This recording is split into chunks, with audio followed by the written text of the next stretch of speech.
Hey, I'm your host, Brother Michael Imhotep. It is Monday, December 14th, 2020, and we are live. Hope everybody's doing well today. It's a very, very busy news day. We saw that the Electoral College voted today. They cast their votes today. And as most experts said, and as I said here on this show repeatedly, as we talked about on our Sunday night show, they voted for Joe Biden. On our Sunday night show, we broke down the last segment. We broke down what would happen when the Electoral College voted. They cast 306 Electoral College votes for Joe Biden. All the nonsense that Donald Trump said would happen, and they're going to send another slate of electors, and we're going to challenge this in the Electoral College, you know, after 55 plus lawsuits fell flat. And Joe Biden and Senator Kamala Harris officially became the president-elect and vice president-elect. So we'll talk about that. And this is exactly what we said was going to happen. How's everybody doing? Everybody share this broadcasting and social media platforms. Invite friends to tune in also. This is exactly what we said was going to happen. Okay. And as I've said before, Donald Trump and the rest of the bunch, they need to call the Jim, James, Paul, and Tyrone Moving Company and have them come pack their stuff so they can move out January 20th, 2021. The Jim, James, Paul. So tonight's show is sponsored by the Jim, James, Paul, and Tyrone Moving Company. They have a special 75% off discount for people moving from 1600 Pennsylvania Avenue. It's only good for one day. January 20th, 2021. Get 75% off. Use promo code DJT Pack Your Stuff. DJT Pack Your Stuff. It's only good for one address moving from 1600 Pennsylvania Avenue. Only good for one day. January 20th, 2021. Call the Jim, James, Paul, and Tyrone Moving Company. Call 1-866 Call Tyrone, and I'll even let you use my phone. All right, so for entertainment purposes only, okay? All right, so we're going to talk about what happened there. Also, we see that the U.S. has reached another grim milestone, 300,000 coronavirus deaths as the first COVID vaccinations took place today. Okay, so we'll talk a little bit about that as well. Then I want to deal. We also late today, Attorney General William Barr was announced. Donald Trump tweeted Attorney General William Barr would be departing. Okay, so there's been bad blood there's been tensions between the two of them. And so Attorney General William Barr to depart administration, Trump announces via tweet. We'll talk about that as well. I think his last day is going to be December 23rd. So William Barr was Donald Trump's henchman. Okay. But it appears there are certain things William Barr didn't want to do. And some people speculate there's going to be a deluge of pardons coming for Donald Trump's children and other people. And some people are suspecting that William Barr did not want to be a part of that. Okay. So we'll discuss that as well. And then we saw this past weekend, we saw Saturday, a bunch of Trump supporters and the Proud Boys, the Poor Boys. We saw them in Washington, D.C., and we see at least 23 arrested as crowds turn unruly after pro-Trump rally in Washington, D.C. There was you had 23 arrested. You had somebody who was stabbed. WRC TV reported that 4 people were taken to a hospital with stab wounds as well. So you had that second, they're just acting a fool. These are some of the people who we've said before have not realized that wrestling is not real, have not realized that Donald Trump is lying to them, have not realized that Joe Biden will be president. Joe Biden actually won the election. Okay. And then we see that you have more in the GOP admitting that Joe Biden won after the Electoral College voted today. Imagine that. They admit the obvious. Imagine that. They admit the obvious. Okay. They're coming around. They're coming out of their Fox News, Newsmax coma and starting to acknowledge reality. Some Republicans acknowledge Biden as president-elect after Electoral College vote. I'll be damned. Okay. Wow. They're starting to smell what the rock is cooking. Okay. All right. So we'll talk about that. And then December 11th, we'll deal with a history segment as well. December 11th, 1917, you had in Houston, Texas, you had 13 U.S. soldiers who were executed. 13 U.S. soldiers who were executed, and this also ties into the Houston riots as well. Okay, we're gonna talk about that. I didn't get a chance to talk about that December 11th when it happened. Also, we know December 13th was the birth date of one Ella Baker. Ella Baker, co-founder of the Southern Christian Leadership Conference, the SCLC. Ella Baker also helped to co-found SNCC, Student Nonviolent Coordinating Committee, as well. So probably on our Tuesday or Wednesday show, we'll talk about Ella Baker. All right. On our Sunday show, we talked about Red Fox. Okay. John Elroy Sanford. John Elroy Sanford was his birth name. And he's known to the world as Red Fox. We know December 9th was his birthday, born December 9th, 1922. And we talked about Hal Williams. Hal Williams played Officer Smitty on Sanford and Son. And then Hal Williams went on to play Lester Jenkins on 227 opposite Marla Gibbs. Well, today is Hal Williams' birthday also. Okay. Now, when I talked about Hal Williams yesterday, I didn't know it was his birthday today. It just happened like that. Okay. So we posted about that as well. So Hal Williams is still alive. He was born December 14th, 1934. He's 86 years old, born December 14th, 1934. So happy birthday to Hal Williams.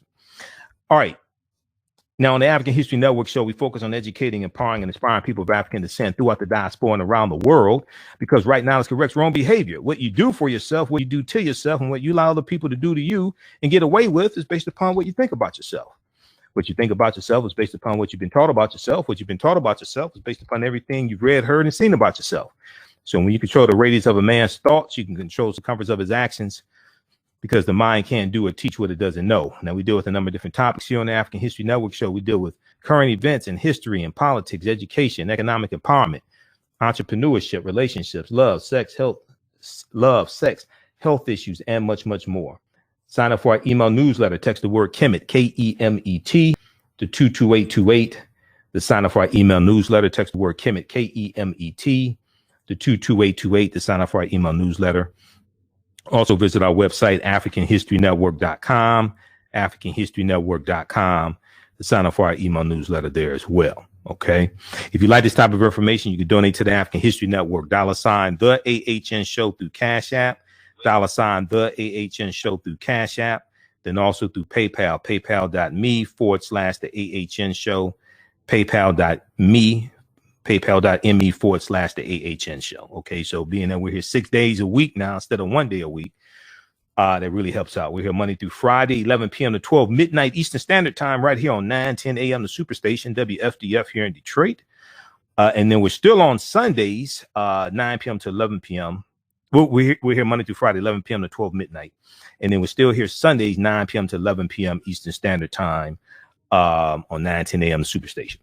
All right. Be sure to download the iHeartRadio app. Also, you can listen to 9:10 a.m. the Superstation WFDF on the iHeartRadio app. Listen to all the shows Monday through Friday. Well, all the time, but Monday through Friday, 1 p.m. to 4 p.m. Eastern Standard Time. We have Keeping It Real with Reverend Al Sharpton. I'm on at night, and then on iHeartRadio, search for the African History Network show, the African History Network show, because we have a page there where our shows are podcasted also. All right, so let's jump into these topics here. And the call-in number is 313-778-7600. 313-778-7600 is the call-in number if you have a question or comment. All right, so when we look at the Electoral College that voted today, and they vote along the lines of the popular vote in the states, the respective states who won the popular vote in the States. We posted a big article from National Public Radio. They got a lot of views. Got over, I think now close to 3,000 likes. The one from National Public Radio. But the Electoral College met in all 50 states today. The 538 electors cast their votes based on the election results that were certified in every state and the District of Columbia. Every state and the District of Columbia. And I want to pull up the article also from NPR, National Public Radio, as well, that we posted. Electoral College affirms Biden victory as Trump continues baseless challenges. Electoral College affirms Biden victory as Trump continues baseless challenges. So President-elect Joe Biden and Vice President-elect Senator Kamala Harris received the needed majority of votes in the Electoral College on Monday, in another step putting them closer toward taking the White House January 20th, 2021. Now, just so people understand, it's not the Electoral College. There's no I in the word. It's electoral, just so people understand, okay? Following a presidential election year like no other in American history, that today included many unprecedented arrangements as electors met in state capitals, some locked down for fear of political violence, like here in the state of Michigan. At our state capitol in Lansing, it was locked down, closed to the public, because as authorities reported, there were credible threats of violence. So they closed it to the public. There was a group of Republican electors, a slate of Republican electors that showed up that tried to gain interest to cast their votes for Donald Trump. Michigan State Police wouldn't let them in. Rightfully so. Rightfully so. Okay. I know a lot of people talking about defund the police. This ain't one of those things. No, police did the right thing. They told them, keep your ass out of here. You know you don't belong here. Okay. So so following a presidential election year like no other in American history, the day included many unprecedented arrangements as electors met in state capitals, some locked down for the fear of political violence, in convention centers and online to dole out the nation's 538 electoral college votes. California's 55 electoral college votes pushed the ticket over the threshold of 270 needed to win. I watched that live on MSNBC. California has the most number of electoral college votes at 55. Texas has 38. Michigan has 16. Pennsylvania has 20, if I remember correctly. So it's based upon population. This is why the U.S. Census is so important. And this is why Donald Trump tried to put a citizenship question on the U.S. Census form, because he was trying to drive down the population recorded by the U.S. Census in Democratic leaning states that tend to have a higher population of immigrants, whether they're here, regardless of whether they're here, quote unquote, legally or undocumented. Okay. And it's tricky talking about being illegal in the U.S. when Europeans stole this land from Native Americans and African people. That's a whole nother show. Okay. But it's tricky talking about being illegal in the U.S. when a lot of this land belonged to Mexico. And you look at the Mexican-American War, 1846 to 1848, and the U.S. goes to war with Mexico over a territory dispute, which ends with the Treaty of Guadalupe Hidalgo of 1848. And the U.S. gets Arizona, Colorado, Nevada, California, Utah, New Mexico, all from Mexico. Okay. And it's part of this whole manifest destiny ideology where Europeans are trying to take over the entire North American continent. And then you have like Louisiana Purchase of 1803, where the U.S. gets the equivalent to about 15 states, 838,000 square miles of land from France that was here. And this is land basically from Native Americans and African people that France sold to the U.S. Okay. And the U.S. is going to carve about 15 states out of that. Okay. Well, who the hell authorized France to sell the land? Who authorized France to sell the land? So it's tricky talking about it legal here. When you when you just got here, it's like real tricky trying to call other people illegal. So that's a whole nother show. Okay, we're not going to go there today. Well, we are going to go to the commercial. You listen to the African History Network show right here on 910 AM, the Superstation of Future Radio. I'm Michael Imhotep. We'll be back in a few minutes.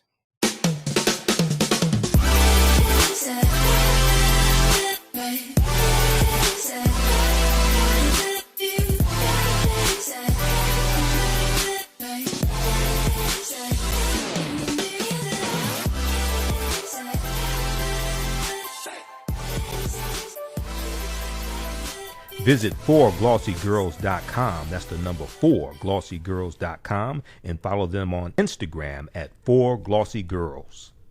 Do you have an idea or business that requires app development or thinking of moving your IT resources to the cloud? We have postpaid and profit-sharing plans for unique ideas or profitable businesses. Who can take advantage of this unique program? Entrepreneurs with unique ideas, startups, small to medium businesses. Contact us 267-209-0352.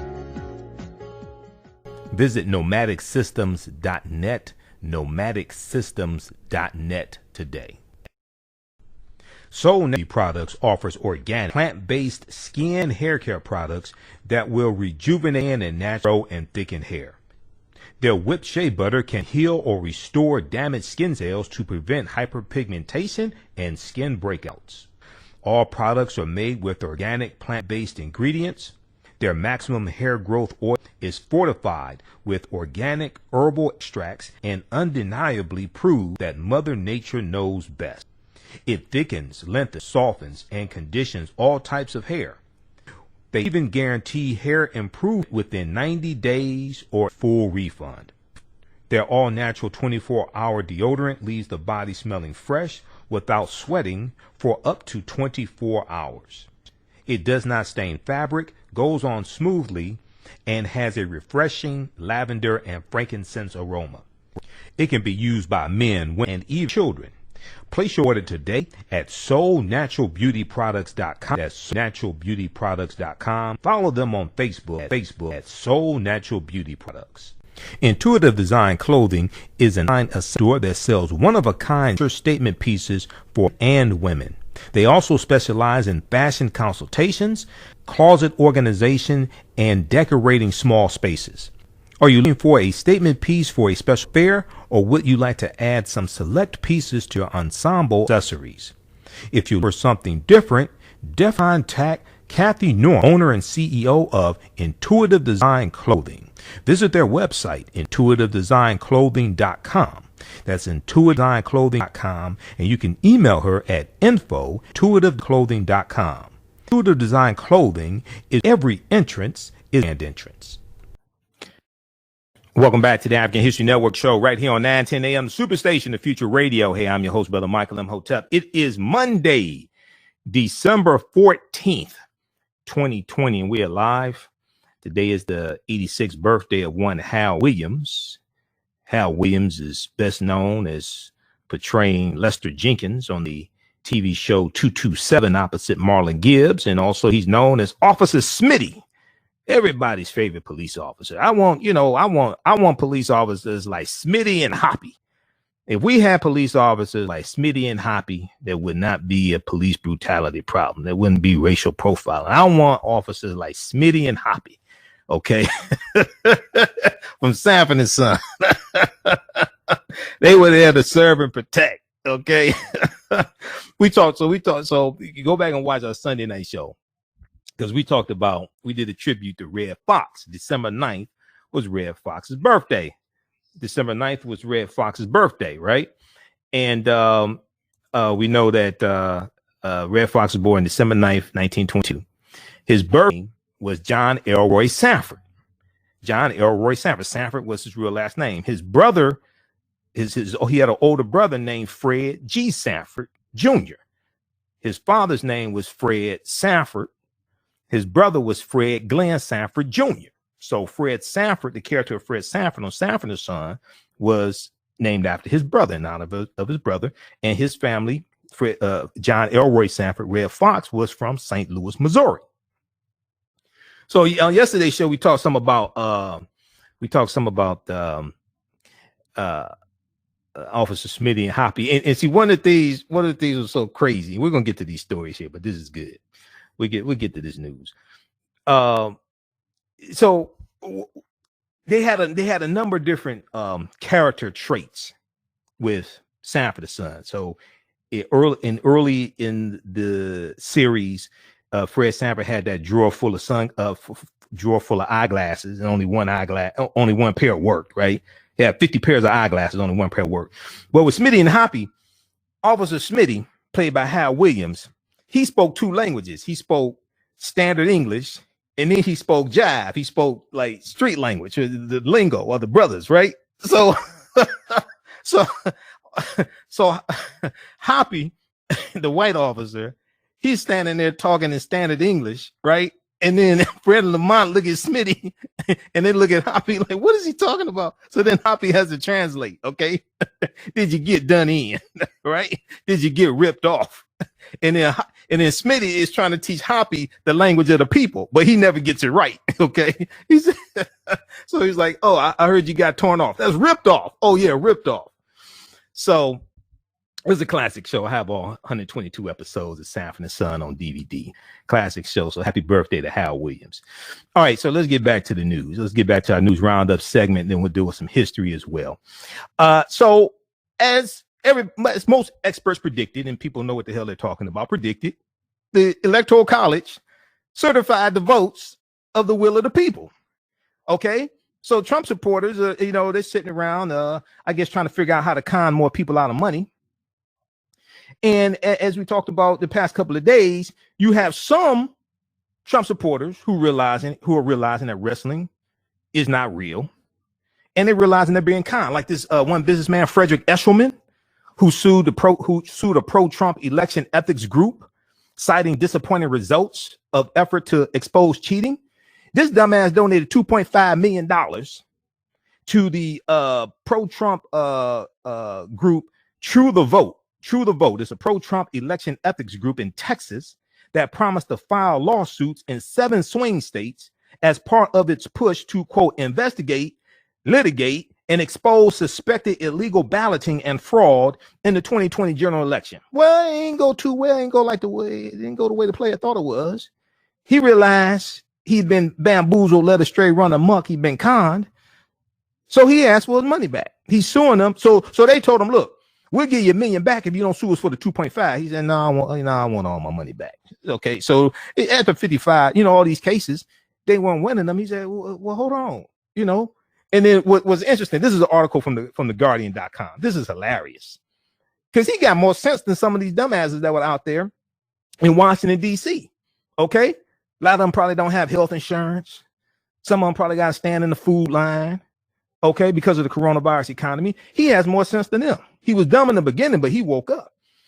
So when you read this article from the Guardian, right, it says he wired this group $2.5 million. He wired them $500,000 and $2 million on November 5th and 13th. Okay. He's seeking the return of the full $2.5 million that he says he wired based upon instructions he was given in chunks of $2 million and $500,000 on November 5th and November 13th. Okay. Then it talked about how he started suing them after they stopped returning his calls. They stopped responding to him. Let me see. What did it say? Made it necessary to pursue a different path. Announcing they had withdrawn. Yeah, they were withdrawing legal filings in Georgia, Michigan, Pennsylvania, and Wisconsin, all 4 states that were won by Biden. But what happened was they stopped responding to him, started giving him vague answers of what was going on. And then he said, so the founder of Eshelman Ventures, LLC, a venture capital company, said he asked, quote, regularly and repeatedly, end quote, for updates. The lawsuit asserts but that his requests were consistently met with vague responses, platitudes, and empty promises. I wonder how many times they laughed at him behind their back. Okay. So, what I want to do is, this reminds me of emails that I get, periodically, that says, I'm the son of a Nigerian prince. I'm the son of a Saudi Arabian prince, right? I'm going to send you $2 million, but I need you to send me $25,000 to my Cash App, because I got to pay to get the smuggle this money out the country. Okay. So, this is what this reminds me of, right?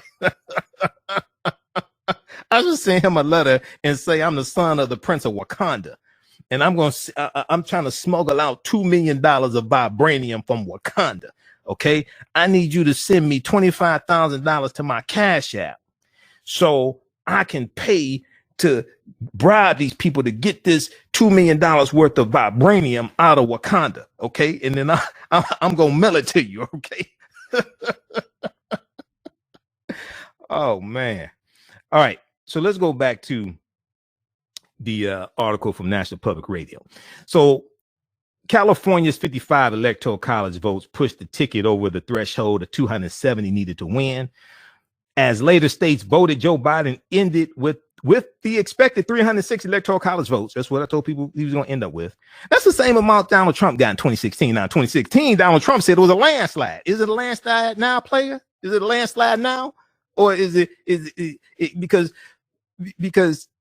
Joe Biden won the popular vote and the Electoral College vote. Joe Biden got more votes than any other president in history, presidential candidate in history. Okay. Joe Biden he's about 80 million. So is it a landslide now? I'm just wondering.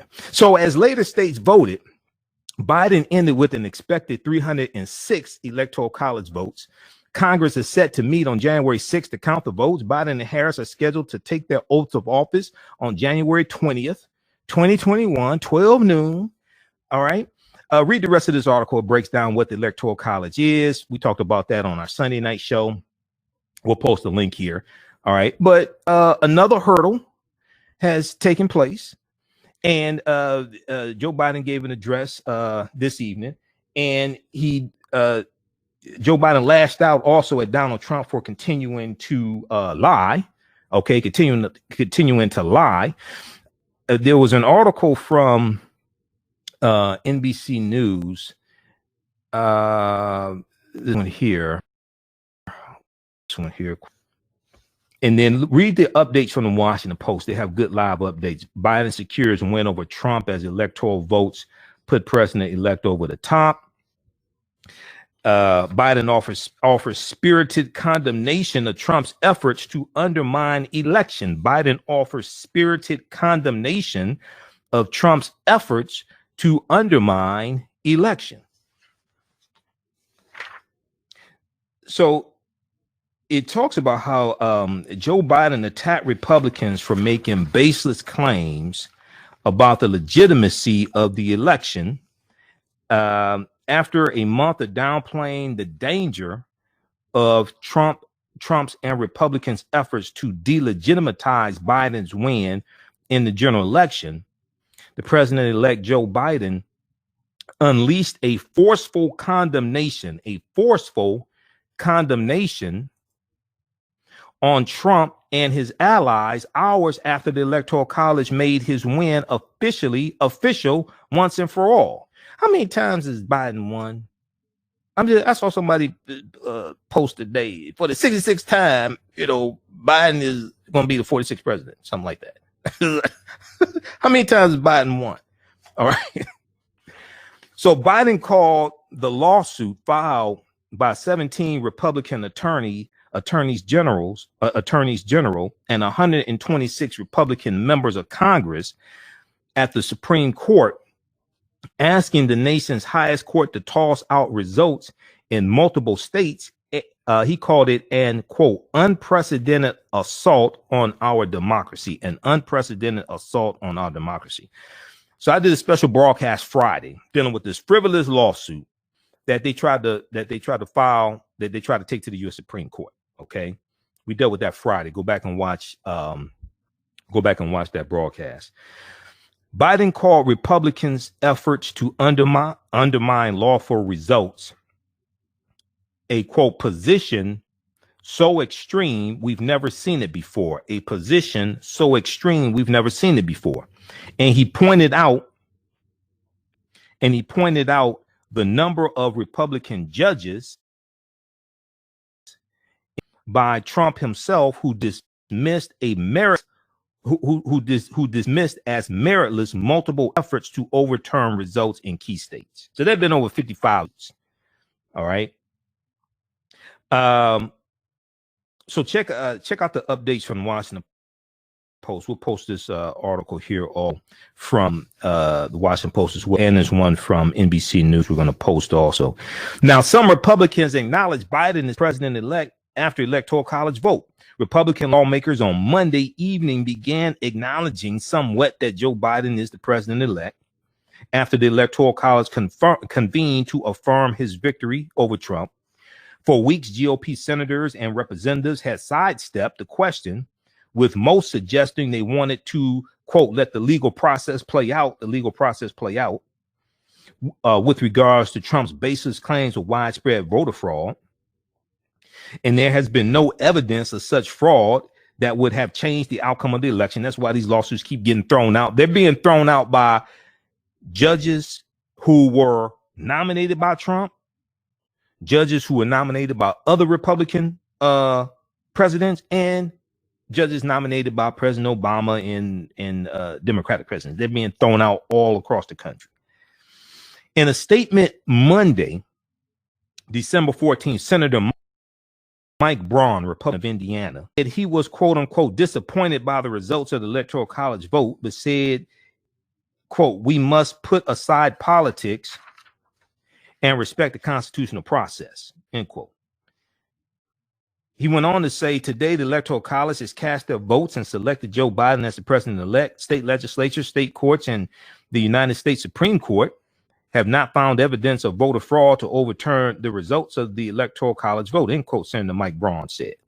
What the hell do you think was going to happen in the Electoral College? Man, some of these people are just cowards. Some of these people are just cowards, and they're afraid to stand up to Donald Trump and his followers. So you have statements from Senator Roy Blunt, Republican of Missouri, Senator Chuck Grassley, Republican of Iowa. Chuck Grassley said he did not have to acknowledge Biden was president-elect because the Constitution does. When pressed, Grassley simply added, I follow the Constitution. So he's a bunch of cowards. All right. So check out the updates from the Washington Post. Then we see in the coronavirus news, we see we're at 300,000 deaths. We reached 300,000 deaths today. We're at about 16.4 million cases. We see vaccinations have started with the Pfizer, with the vaccine made by Pfizer. The largest vaccination effort in nation's history is underway, with the U.S. surpassing 300,000 deaths today from COVID-19. Sandra Lindsay, an ICU nurse who's been on the front lines in New York City, was among the very first Americans to receive Pfizer's federally approved vaccine. The historic moment was live streamed by Governor Andrew Cuomo. On Sunday, trucks and cargo planes carrying the first doses began fanning out across the country. Pfizer expects to deliver 2.9 million doses to 636 locations across the country by the end of the week. Hospital workers and nursing home residents and staff are being prioritized. Most Americans likely will not receive the vaccine until next year, till 2021. Okay, Sandra Lindsay, I think she's African American as well. Let me see here. Any more quick highlights I want to go to before we go to the next topic? All right. Okay, that's that. 313-778-7600 is the call-in number if you have a question or comment. 313-778-7600 is the call-in number if you have a question or comment, a quick question or comment. We'll post a number here, 313-778-7600. Okay, Associated Press has a good article also dealing with, we posted this article today on our Facebook fan page, The African History Network. U.S. COVID-19 deaths top 300,000 just as vaccinations began. And we are averaging, so we're at about 3,000 deaths per day or somewhere around that. And we're looking at the equivalent of a 911 attack every day for so the number of dead rivals the population of St. Louis or Pittsburgh, 300,000. Okay, that's the equivalent to a 911 attack every day for more than 100 days. Dr. Anthony Fauci said today the numbers are staggering, the most impactful respiratory pandemic that we have experienced in over 102 years since the iconic 1918 Spanish flu. If you look here on our Facebook fan page, The African History Network, click on videos. Also on our YouTube channel, Michael Imhotep, IMHOTEP. I did a presentation some months ago dealing with the history of the Spanish flu pandemic, the great pandemic of 1918. Okay, so check that out, because I get deep into the history and we deal with similarities between what happened then, what happened today. Businesses shut down, schools shut down, churches shut down, people wearing masks, people were practicing social distancing in 1918. People stopped shaking hands, things like this. And there were different cities had different responses. Some cities were more responsible in their responses, others were not. Okay. All right, so check that out.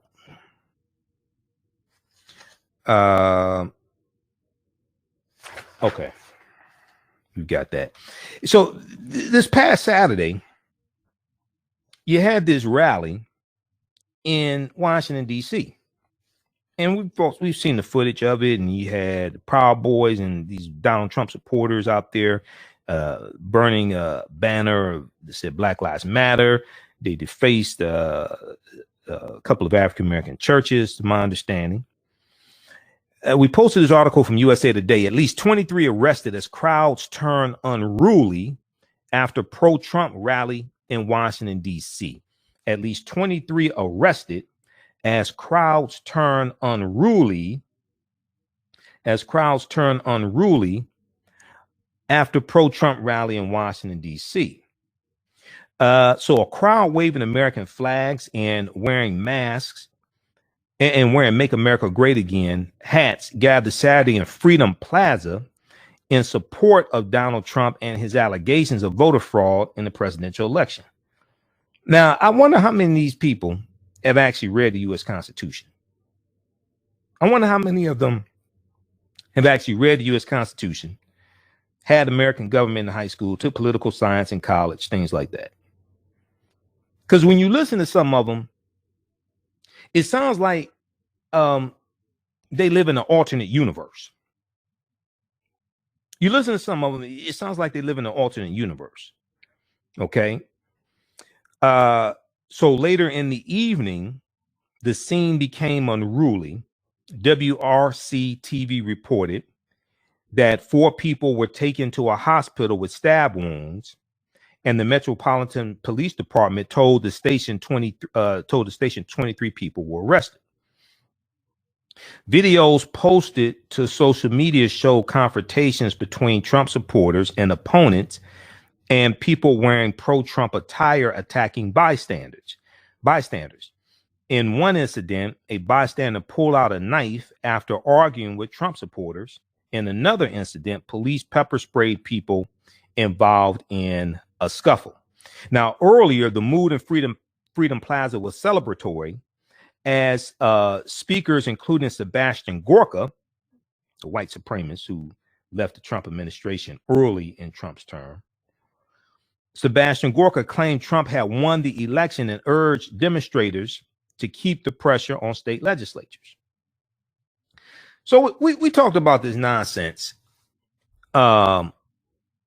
Sunday show and last week, right? Because you had 126 Republicans in the House of Representatives to sign on to this fraud of a lawsuit going to the U.S. Supreme Court. So they're alleging voter fraud, and Joe Biden didn't win, Donald Trump won. So let me get this straight. You're saying that there were fraudulent votes, at least 7 million, or how many fraudulent votes are you saying for Joe Biden? Well, Joe Biden was on the same ballot as your House race was in your district.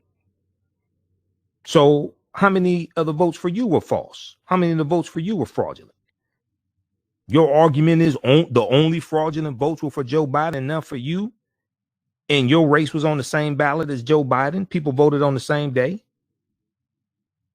I find it very interesting that out of the 74 million votes that Trump got, none of these House Republicans are saying any of those votes were fraudulent. The only fraudulent votes were for Joe Biden.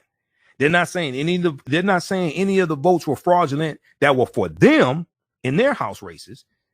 So my thing is, well, wait a second. If you want to overturn the results of the election, shouldn't the results of the election that you won be overturned also?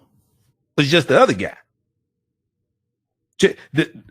These members of the House of Representatives, these Republicans that won these House races, because Republicans won seats from Democrats in the House of Representatives. Republicans beat Democrats in some of these House races. So you saying all that was legitimate, but only this one over here with Joe Biden, that's what the only false votes were. None of the false votes were for you all. Yeah, right. Okay. Now, a few blocks away, things were getting tense near Black Lives Matter Plaza, not far from the White House. Police in riot gear formed a line to separate members of the Proud Boys, or the Poor Boys, as Joe Biden called them, a far-right nationalist group, from counter-protesters. Proud Boys antagonized police, demanding to be let through and trading expletives with counter-protesters. On Saturday night, more videos posted to social media showed fights and documented far-right demonstrators burning a Black Lives Matter banner. The violence escalated after dark, even as police worked to keep Proud Boys members away from counter-protesters, according to the Washington Post. Now, there was one Proud Boys member that got a tour of the White House. And people were asking, well, who invited him to the White House? They're trying to figure out, was it Trump? It's like, who invited him to the White House? And they're asking, well, are they trying to legitimize the Proud Boys? Across the country in Olympia, Washington, police arrested one person after a shooting near a number of demonstrations, including a group that wanted coronavirus restrictions lifted, another protesting Trump's loss in the presidential election last month, and a Black Lives Matter protester, a Black Lives Matter counter protest. The rally in Washington, D.C. was organized by Women for America First, a conservative group that organized last month's Stop the Steal rally, which drew tens of thousands of people. As many as 15,000 people had been expected on Saturday, according to the group's permit. Now, Donald Trump tweeted Saturday morning that he was unaware of the event. He said, quote, "But I'll be seeing them," end quote. People cheered as he flew on Marine One on his way out of town for the American Navy football game in West Point, New York. Check out the rest of this. Check out the rest of this article here from USA Today. We have it on our Facebook fan page, The African History Network. The African History Network. At least 23 arrested as crowds turn unruly after pro-Trump rally in Washington, D.C. A lot of those people weren't wearing masks. And, okay. So a lot of them are going to get coronavirus. And, it is what it is. 313-778-7600 is the calling number if you have a quick question or comment. We have any callers, Shakita? All right. And then we see this story here. We may talk about this some more tomorrow night. Oh, also, December 13th. Forgot to talk about this on the December 13th show. December 13th was the birthday of one Morris Day. Morris Day in the time. Okay. What time is it? Morris Day turned 63. We posted this on our fan page, the African History Network. So happy birthday also to Morris Day. Kelly Loeffler, Senator Kelly Loeffler in Georgia, running against Reverend Raphael Warnock for the Georgia Senate race. Kelly Loeffler said she had no idea that she posed for a picture with a neo-Nazi. BlackAmericaWeb.com has an article dealing with this, picked up from the Associated Press. The campaign, now this is a guy also who allegedly beat an African-American man with a baseball bat or something like that. The campaign of Georgia Republican U.S. Senator Kelly Loeffler is disavowing a photo circulating on social media of her posing with a longtime white supremacist at a recent campaign event. Okay. With less than a month to go until the runoff elections that will determine the balance of the U.S. Senate. Now, Kelly Loeffler did not know that Chester Doles, D-O-L-E-S, she did not know who he was when she took a picture with him. Her campaign spokesman, Stephen Lawson, said in a statement to the Associated Press on Sunday, the picture was taken this past Friday, at the campaign event in Dawsonville, Georgia. Stephen Lawson said, quote, Kelly had no idea who that was, and if she had, she would have kicked him out immediately because we condemn in the most vociferous terms everything that he stands for, end quote. Now, Doles is a longtime white supremacist who spent decades in the Ku Klux Klan and the neo-Nazi National Alliance. According to the Atlanta Journal-Constitution, Doles was sentenced to prison for the 1993 beating of a black man in Maryland, and again on weapons violations in Georgia.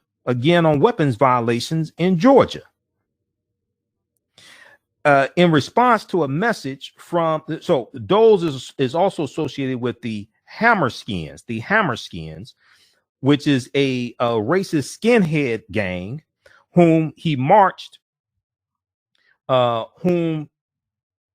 with whom he marched in the 2017 Unite the Right rally in Charlottesville, Virginia. So Charlottesville, Virginia, Unite the Right rally. That's where the chaos broke out.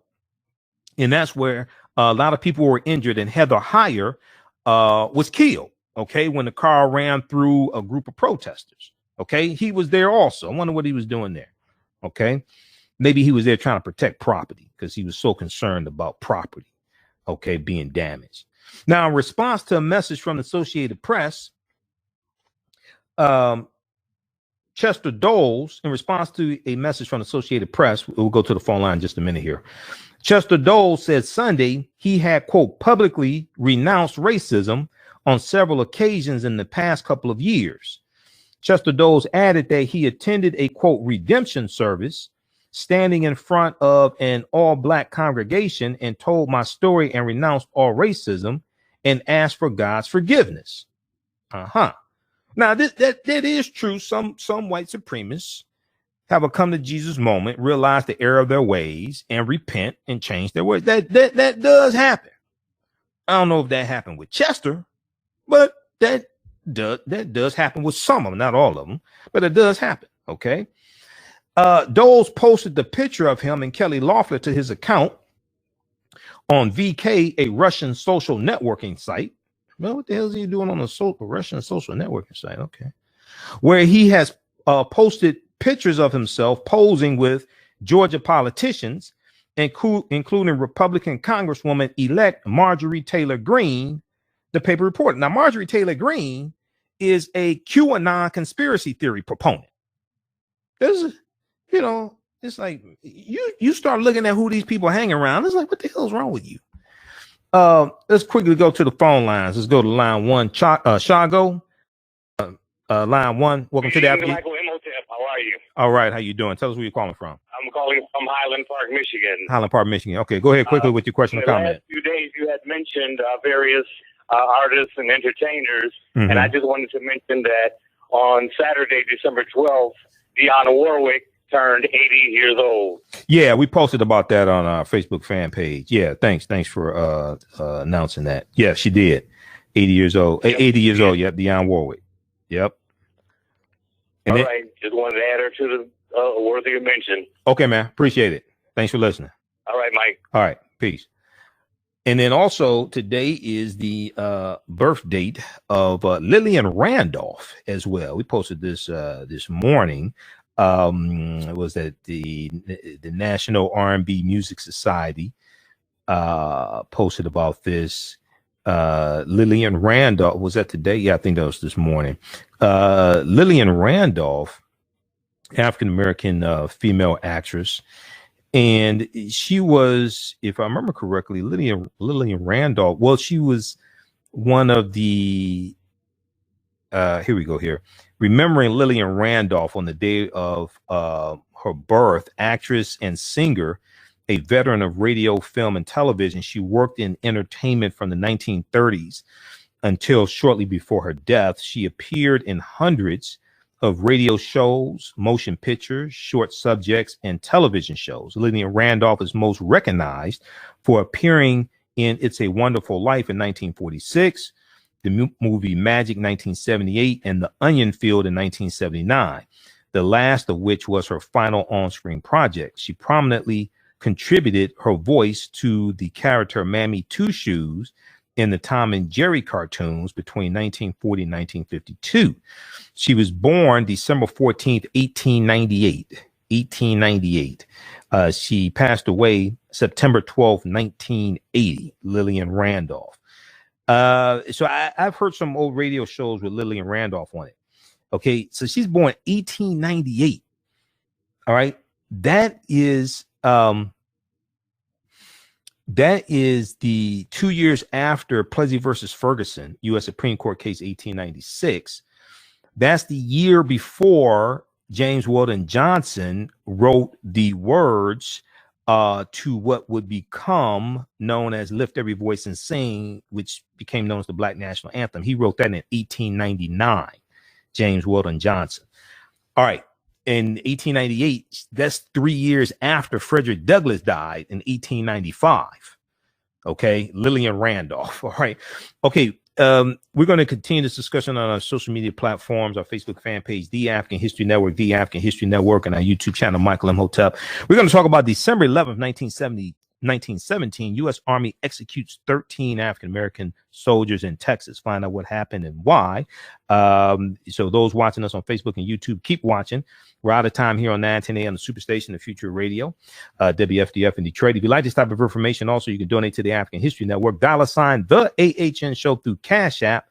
$, the AHN Show through Cash App. And then also through PayPal, paypal.me/the AHN Show, paypal.me/the AHN Show, and at our website, AfricanHistoryNetwork.com, AfricanHistoryNetwork.com. Click on the yellow donate button. Also, my DVD lectures are there, digital downloads, and we have a recommended reading list of about 70 books there, and you can read articles that I've written also.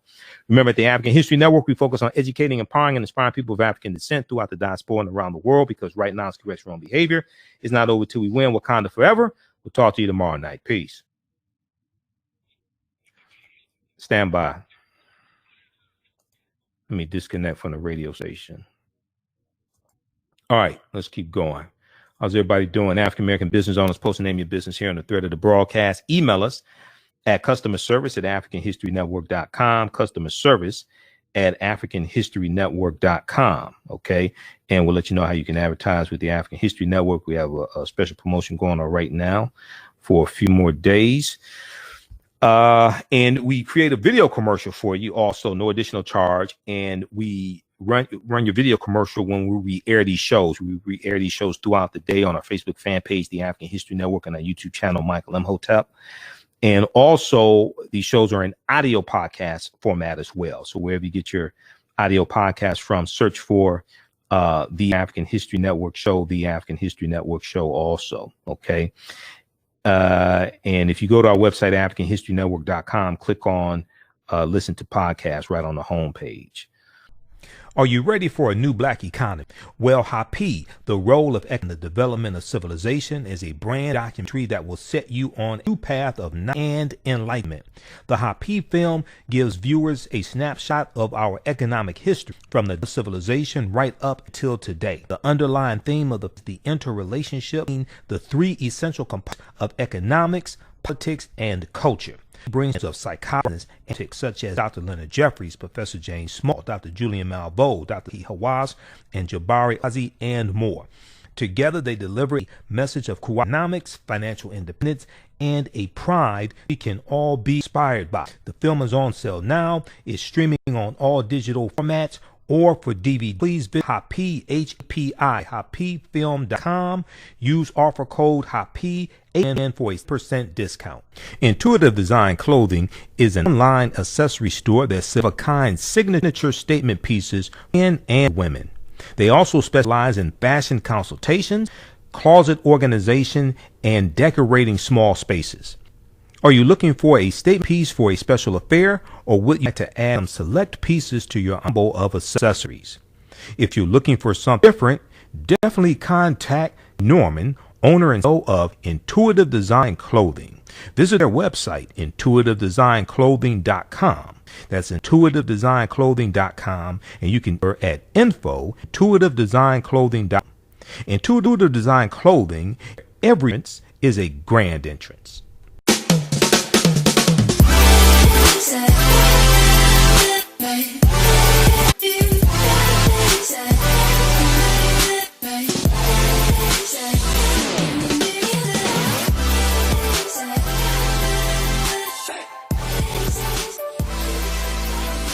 Visit 4glossygirls.com. That's the number 4glossygirls.com, and follow them on Instagram at 4glossygirls. Soul Natural Beauty Products, organic hair care products that will rejuvenate and naturally grow and thicken hair. Hair care products that will rejuvenate and naturally grow and thicken hair. Their shea butter can heal or restore damaged skin cells to prevent hyperpigmentation and skin breakouts.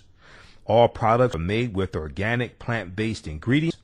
Their maximum hair growth oil is fortified with organic herbal extracts and undeniably proves that Mother Nature knows best. It thickens, lengthens, and conditions all types of hair. They even guarantee hair improvement within 90 days or a full refund. Their all-natural 24-hour deodorant leaves the body smelling fresh without sweating for up to 24 hours. It does not stain fabric, goes on smoothly, and has a refreshing lavender and frankincense aroma. It can be used by men, women, and even children. Place your order today at soulnaturalbeautyproducts.com. That's soulnaturalbeautyproducts.com, and follow them products. Do you have an idea or business that requires app development or thinking of moving your IT resources to the cloud? We have post-paid and profit-sharing plans for unique ideas or profitable businesses. Who can take advantage of this unique program? Entrepreneurs with unique ideas, startups, small to medium businesses. Contact us 267-209-0352. All right, we'll get Lillian Randolph talking about her. We're going to get to the story here dealing with the African-American soldiers back in 1917. But very quickly here, and I think probably blackpast.org probably has a write-up on Lillian Randolph as well.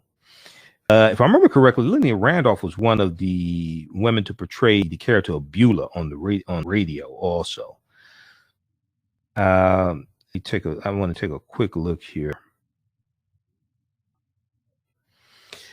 Okay, at Detroit's WXYZ, she was noticed by George W. Trendle, station owner and developer of the Lone Ranger radio show.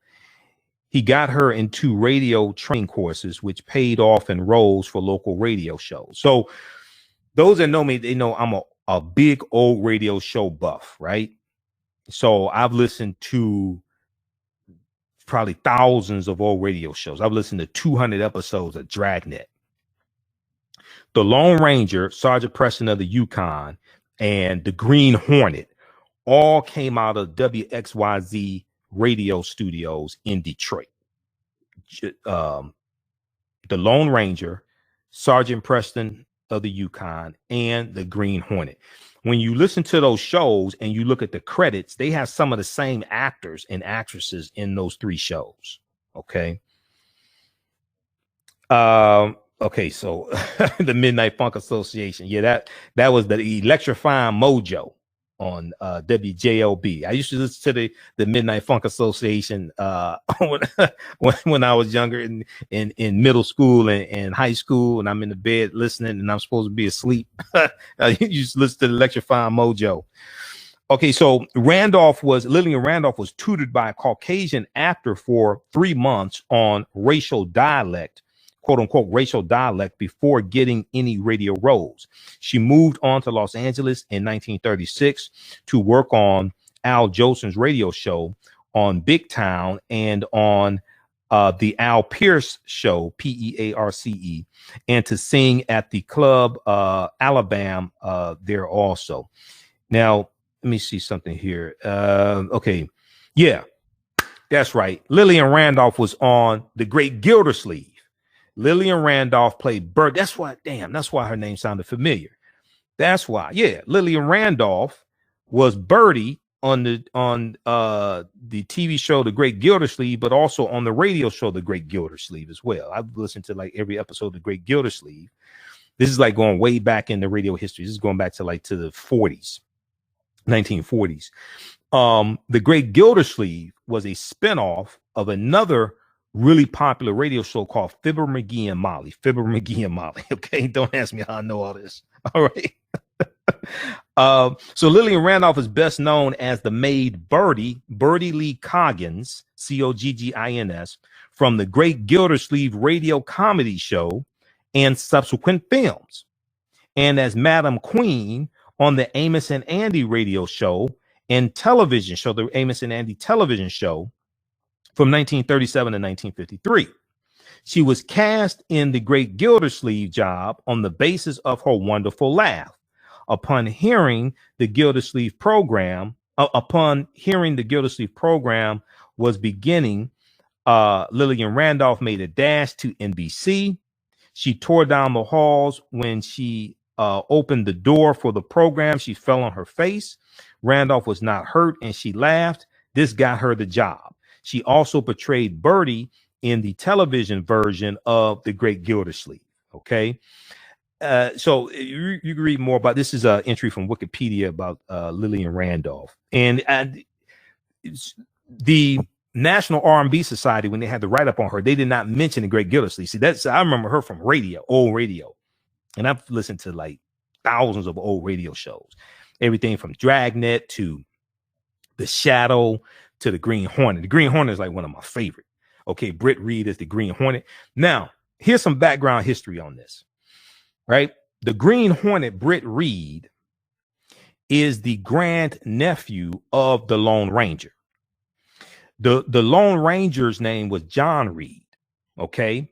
The reason why he's called the Lone Ranger is because he was with a group of Texas Rangers that were ambushed and they were killed. He was the only one that survived.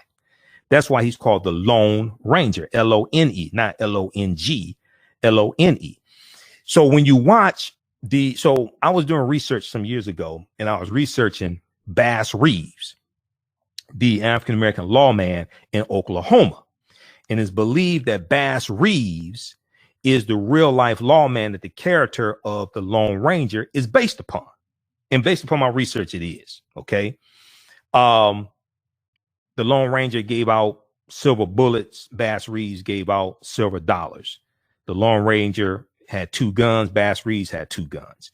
The Lone Ranger had a Indian companion, Tonto. Bass Reeves oftentimes had an Indian companion as well. The Lone Ranger dressed up oftentimes as disguises to go into the bad guys layer, the enemy layer, to gain information. That's the same thing Bass Reeves did. When you go study Bass Reeves, dude, you start seeing all these similarities between Bass Reeves and the Lone Ranger. It gets even deeper. So the Bass Reeves is said to have captured about 3,000 bad guys. A lot of the criminals that he arrested did time in a prison in Detroit, Michigan. Okay. Well, the Lone Ranger came out of the studios at WXYZ radio in Detroit. So when you start studying these similarities between Bass Reeves and the Lone Ranger, it's uncanny. But so what I did was I watched all 5 seasons of the Lone Ranger TV show. They were on Hulu a few years ago. They may still be there. And the first 4 seasons is from the 1950s. First 4 seasons in black and white, last season in color. So then I started seeing all these similarities between the Lone Ranger and Bass Reeves from watching the TV show. Well, the Lone Ranger had a nephew, a 16-year-old nephew in the TV show and in radio named Dan Reed. So there's some episodes where Dan Reed is with his uncle John Reed and Tonto, like during the summer. Okay. So Dan Reed then later has a son named Britt Reed. Britt Reed is the Lone Ranger. I mean, the Britt Reed is the Green Hornet. When you study the Green Hornet and the Lone Ranger, because I studied the history of the Green Hornet radio show, as well as the Lone Ranger, there's a interlocking storyline. There's a connection in the storyline. Britt Reed is the grand nephew to the Lone Ranger. Okay. It was, and I think it's I don't think it's the great grandnephew. I think it's the grandnephew. Yeah. But he's Britt Reed, the Green Hornet, is a descendant of the Lone Ranger. They both wore masks. Also, they both had companions as well. And both of those shows came out of WXYZ radio stations in Detroit. And let me see something here. I know I've got this. I got all this stuff bookmarked. Okay, but let's continue here because we did 3 hours and 20 minutes last night. I ain't trying to do that today. We did the show was 2 hours. We did 3 hours and 20 minutes yesterday. I'm going through editing the video now. I ain't trying to do that tonight.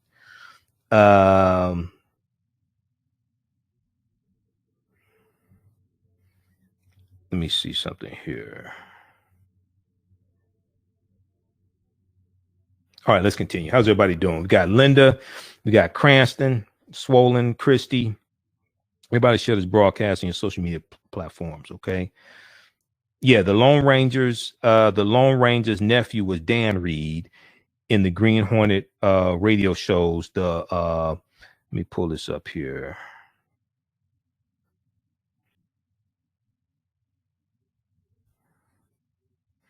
Series originated January 31st, 1936. And WXYZ 1935, George W. Trendle, the WXYZ co-owner radio station and managing partner who had spearheaded the development of the Lone Ranger, sought to bring on air a similar series with Fran Stryker and director James Jewell. Trendle and director James Jewell. Trendle sought to create a series show that a political system could be riddled with corruption and that one man could successfully combat this white collar lawlessness. Liking the acoustic possibilities of a B sound, BEE, like a bumblebee, George W. Trendle directed it to be incorporated into the show. The team experimented with names, with Trendle liking the Hornet, but that name had been used elsewhere and could have posed, trademark problems. Colors, including blue and pink, were considered before the creators settled on green, and they settled on the Green Hornet. Let me see here. Relationship to Lone Ranger. The Lone Ranger's nephew was Dan Reed, in the Green Hornet radio shows. The Hornet's father was likewise named Dan Reed, making Britt Reed the Lone Ranger's grandnephew. Okay. I just want to make sure I was correct on that. All right, let's continue.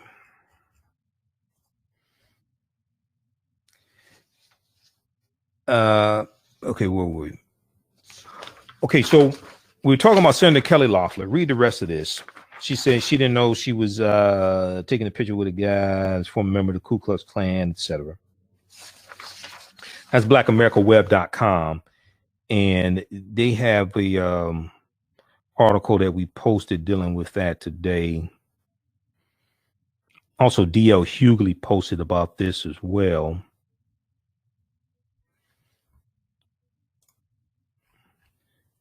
Let me see if I want to get the correct title of the one we posted.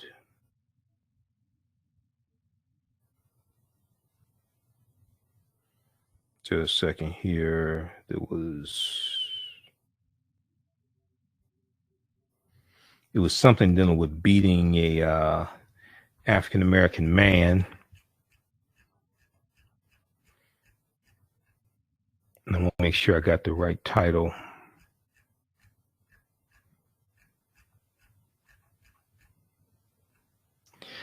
Let's see. Okay, Senator Kelly Loeffler.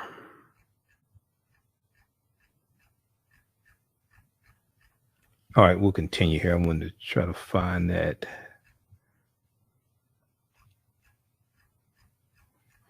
Article. Maybe it was on, maybe I posted on my personal page. Okay, let's continue. Okay, so December 11th, 1917. December 11th, 1917, and this comes from Equal Justice Initiative, EJI.org. Army executes 13 black soldiers in Houston, Texas. U.S. Army executes 13 black soldiers in Houston, Texas. On December 11th, 1917, U.S. Army executed 13 black soldiers who had been previously court-martialed and denied any right to appeal. In July 1917, the all-black 3rd Battalion of the 24th United States Infantry Regiment was stationed at Camp Logan near Houston, Texas, to guard Camp Logan in Houston, Texas, near Houston, Texas, to preparing for deployment to Europe. From the beginning of their assignment at Camp Logan, the black soldiers were harassed and abused by the Houston police force. Okay. The black soldiers were harassed and abused by the Houston police force. And we're going to try to pull this up here. Okay. On August 23rd, 1917, several soldiers, including a well-respected corporal, were brutally beaten and jailed by police. Police officers regularly beat African-American troops and arrested them on baseless charges. The August 23rd assault was the latest in a string of police abuses that had pushed the African-American soldiers to their breaking point, Seemingly under attack by local white authorities, over 150 African-American soldiers armed themselves and left for Houston, Texas, to confront the police about the persistent violence. They planned to stage a peaceful march to the police station as a demonstration against their mistreatment by police. However, just outside the city, the soldiers encountered a mob of armed white men. In the ensuing violence, 4 soldiers, 4 policemen, and 12 civilians were killed. 4 soldiers, 4 policemen, and 12 civilians were killed. In the aftermath, the military investigated and court-martialed 157 African-American soldiers. 157 African-American soldiers were investigated and court-martialed, trying them in 3 separate proceedings. In the first military trial held in November 1917, 63 soldiers were tried and 54 were convicted on all charges. At sentencing, 13 of the soldiers were sentenced to death and 43 of the soldiers received life imprisonment. Okay. 13 of these African-American soldiers were sentenced to death, and 43 received life imprisonment. The 13 condemned soldiers were denied any right to appeal and were hanged on December 11th, 1917. The second and third trials resulted in death sentences for an additional 16 soldiers. However, those men were given the opportunity to appeal, largely due to negative reactions to the first 13 African-American soldiers who were unlawfully executed. President Woodrow Wilson ultimately commuted the death sentences for 10 of the remaining soldiers facing death, but the remaining 6 were hanged. In total, the Houston, Texas unrest resulted in the executions of 9 African-American soldiers. NAACP advocacy and legal assistance later helped secure the early release of most of the 50 soldiers serving life sentences. No white civilians were ever brought to trial for involvement in the violence. Okay. So in total, the Houston unrest resulted in the executions of, 19 black soldiers. All right. So that was from EJI.org, December 11th, 1917. Black soldiers executed for Houston riot. U.S. Army executes 13 black soldiers in Texas. That's the piece from EJI.org, the Equal Justice Initiative. Now, the Zen Education Project also has a piece on this that we posted as well. December 11th, 1917, black soldiers executed for Houston riot. Okay. And it talks about how on December 11th, 1917, 13 African-American soldiers were hanged just outside of San Antonio, Texas, for alleged participation in the Houston riot, or also referred to as the Houston Mutiny, that took place in August 1917. The Houston riot was started after a case of police brutality as described by Paris, Texas, by the Paris, Texas branch of the NAACP. They said, quote, at noon on August 23rd, 1917, police dragged an African-American woman from her home and arrested her for public drunkenness. A soldier from the camp asked what was going on and was beaten and arrested as well. When Corporal Charles Baltimore, a military police officer, learned of the arrest, he went to the police station to investigate. He was beaten, then shot at as he was chased away. Rumors soon reached the camp that Charles Baltimore had been killed and that a white mob was approaching. Soldiers armed themselves and began their march toward the city. A riot ensued, leaving 16 white people dead, including 5 policemen. 4 African-American soldiers also died. The Army held 3 court-martials following the Houston riot and found 110 African-Americans guilty. 19 African-American soldiers were executed and 63 received life sentences in federal prison.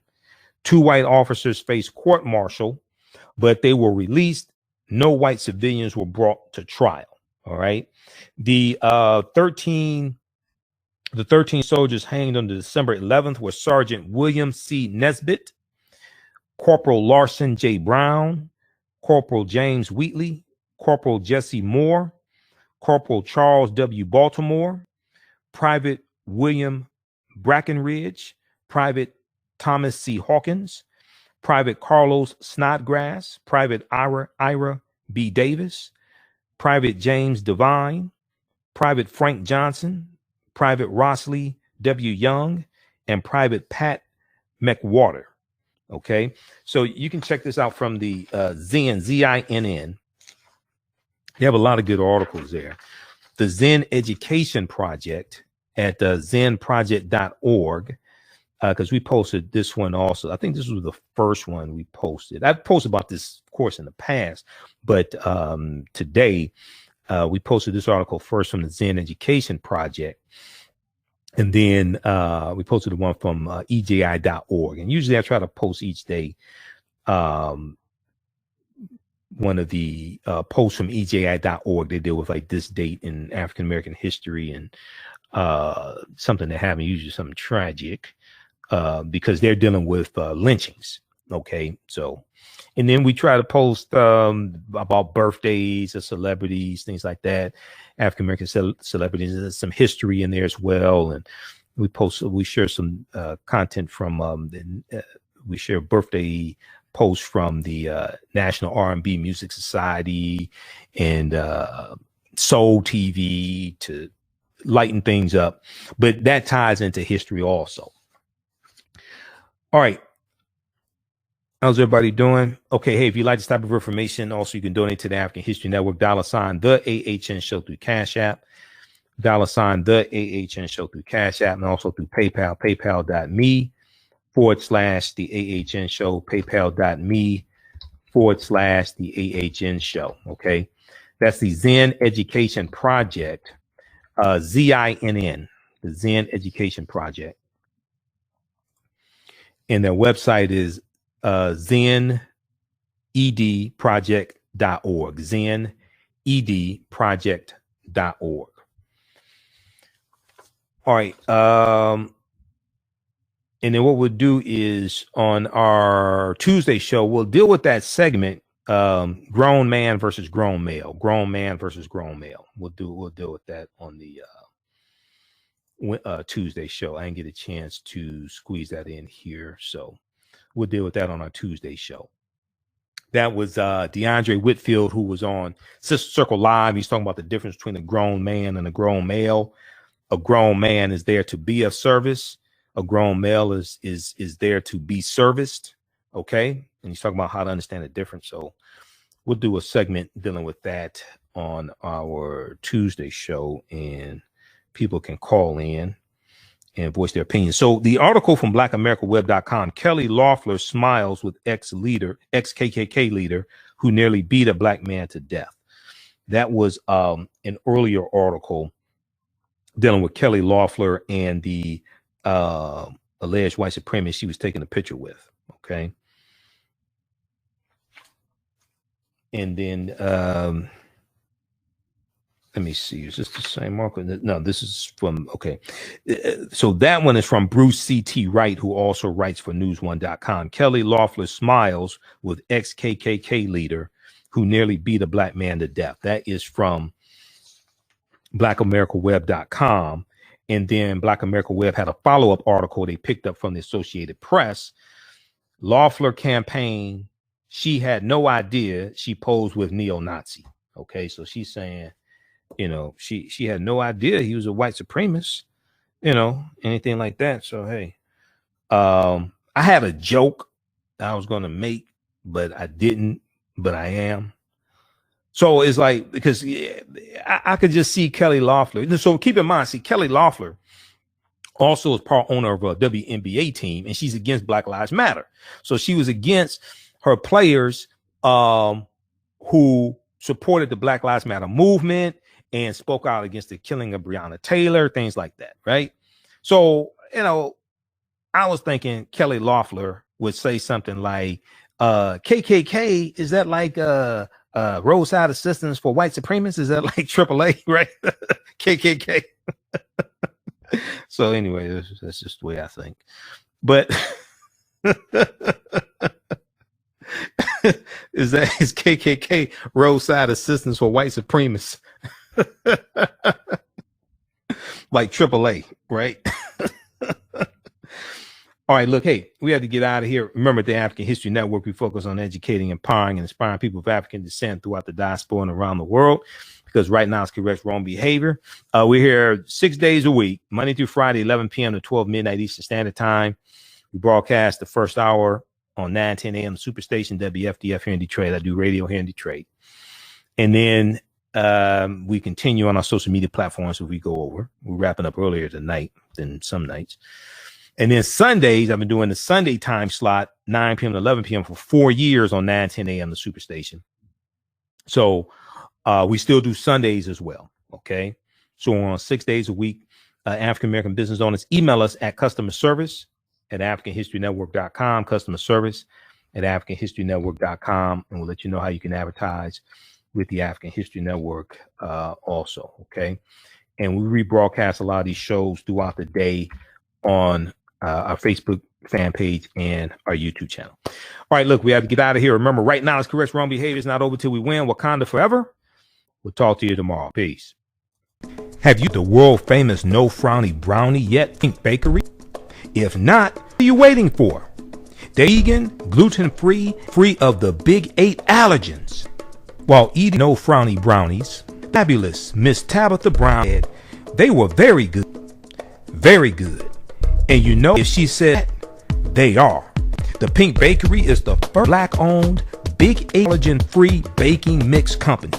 Go to thebakery.com. That's pinkbakery.com. Order their no frowny brownie mix.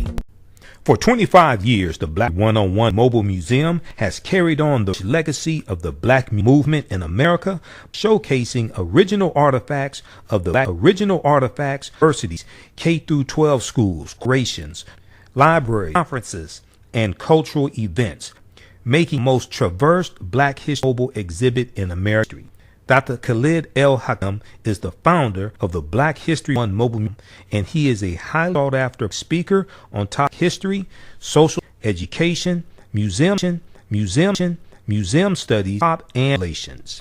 Dr. was named among the speakers for NBC Erase campaign and one of the 100 Men of Distinction Black Enterprise. He recently founded the Michigan Hip Hop Archive on the campus of Michigan University. The Black History One-on-One Mobile Museum is currently in person and exhibits nationwide.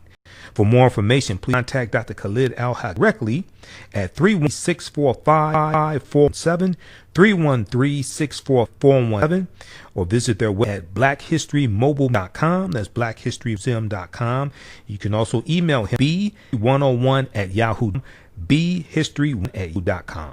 Melanin is an independently Black-owned rated film company. We specialize in producing enriching Black films at melanizedmedia.com. Join us every Sunday for Melanized Nights. Screen a conscious documentary film historic presentation. That's Sunday evening at p.m. Visit melanizedmedia.com to learn and to register. That's MELANEYES media.com.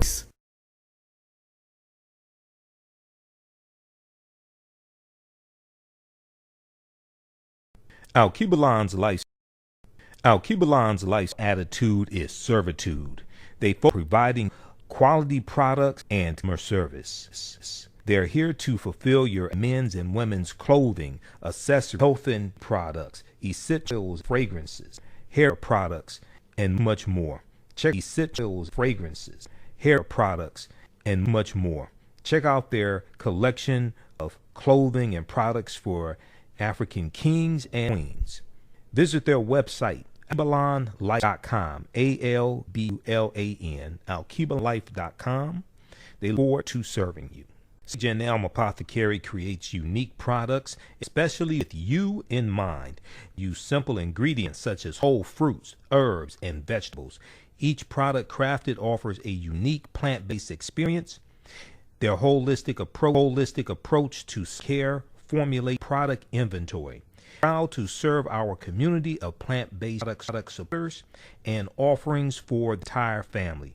Sage and Elm Apothecary designed over 60 different beautifully handcrafted soaps, natural toothpaste, hydrating oils, deodorants, face masks, shampoos, conditioners, and so much more. Visit their website at sageandelmapothecary.com. That's sageandelmapothecary.com, APOTHECARY, and find out about their upcoming events throughout the year. Allow Sage and Elm